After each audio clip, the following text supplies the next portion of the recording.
The story of Yes and No.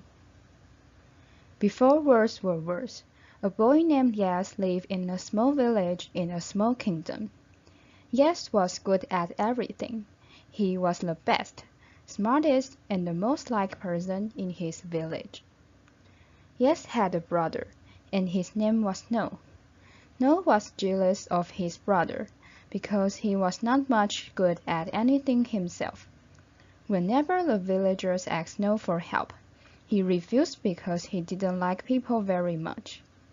Whenever someone asked Yes for a favor, he would gladly help, and he secretly didn't mind the fact that it irritated No when he did.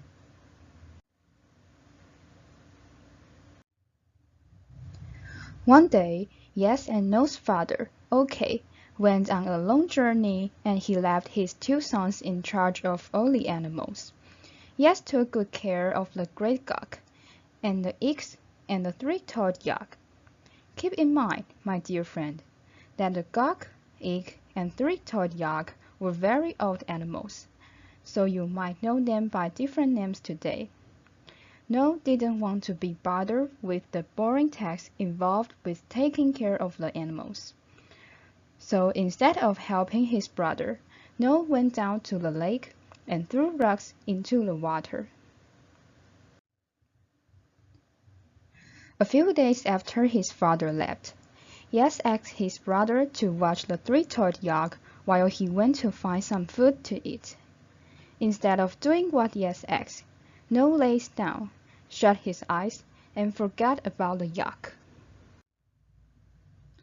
It just so happened that the king had a personal road nearby, and he traveled on it often. So often that when the three-toed yak wandered onto the road, the king's carriage was passing by and had to swerve to avoid hitting it.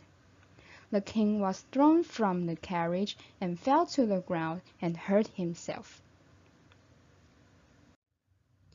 The king demanded to know why a three-toed yak had been allowed on his road and asked all the villagers for the explanation. Yes was always honest, so he told the king the entire story.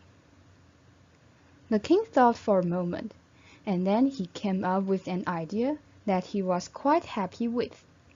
Yes and No were to work in the castle as his personal assistants as punishment for what was later referred to as the worst three-toed yak and carriage accident in the kingdom's history. The king needed help with many things around the castle because a king cannot be bothered with the daily tasks involved with running a kingdom. However, soon after his decision about the two brothers, the king realized that only Yes would be of any use to him as a servant. Whenever the king asked No to bring him anything, it would get thrown away, broken, or eaten, without exception. The king was quite sure that No was the worst servant in the entire world. The brothers' most important task was to help pick the food for a grand party that the king was throwing later that night. Cooks from all over the kingdom lined up at the castle's gate to offer the king their food for the party.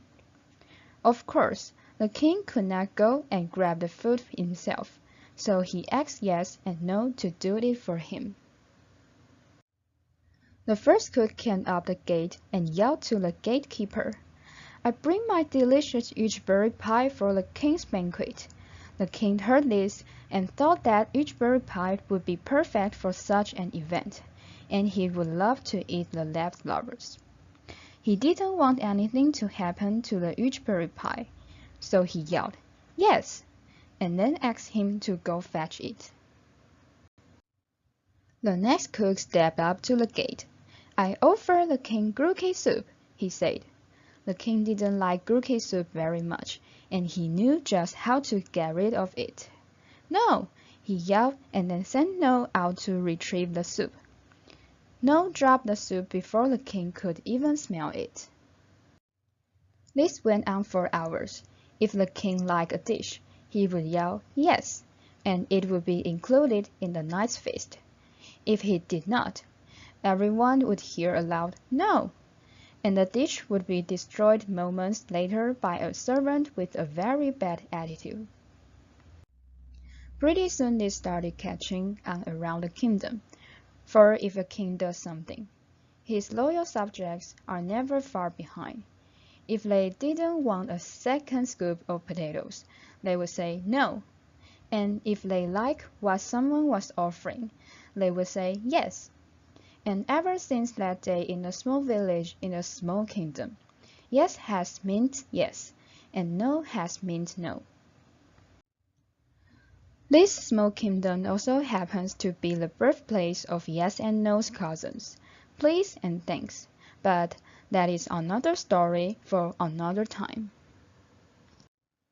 Main idea of the story. The protagonists of this story, yes and no, they have different character and personality. Yes is diligent while no is lazy, by working in the castle as the king's personal assistants. The story emerges the different attitude of the brothers in dealing with anything. It's a cute version of events. The story describes how the words yes and no came into common usage. Reflection of the story. What do we think of the story? The writer brings a cute tale of the brothers. They have different characters, different as can be. What did we learn from the book?